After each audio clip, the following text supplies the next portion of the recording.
I'm not going to go through all the details of the legislation. They have handouts as to what they are. But we're announcing the introduction of the Jobs Through Growth Act. This bill will serve as a blueprint to bring our country back economically, create jobs, and give Americans hope again for the future. Now, obviously, President Obama has his plan. There is a dramatic difference between ours and his, because President Obama and my friends on the other side of the aisle in the Senate believe that they can create jobs through government spending. We believe that we can create jobs through growth. They believe that government creates and spending creates jobs. We believe business and growth creates jobs in America. So, in all due respect to the president, his plan, we've seen that movie before. We saw it in 2009 when they said if you enact this stimulus bill, maximum unemployment would be 8%. We saw when they said if you enact this stimulus bill that you will have millions of jobs created. Well, we know what the economic situation is today. So, again, I want to thank all of my colleagues that are here, and I want to briefly mention some of the highlights, and they will mention others.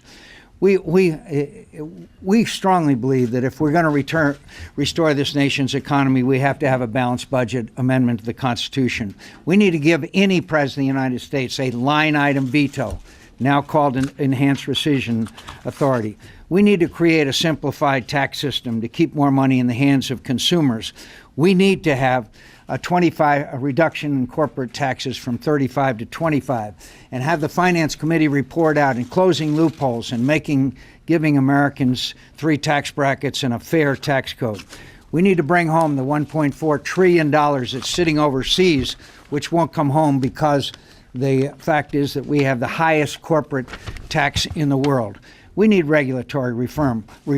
Every time I talk to business people, as short a time ago as last night, and they are sitting on money and they are not investing and they aren't creating jobs because of the total uncertainty about their future. They don't know when the next regulation is coming down, which will cause them to be unable to do what they want to do, and that is to create jobs and a better lives for them and their families.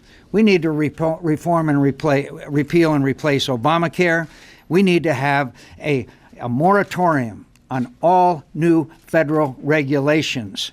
Place a moratorium on it so that people, businesses large and small, can have a predictable future. And finally, we need to lift all these crazy prohibitions on the offshore energy exploration, which would immediately create tens of thousands of jobs. So there are many other provisions. There's some 24 provisions to this bill.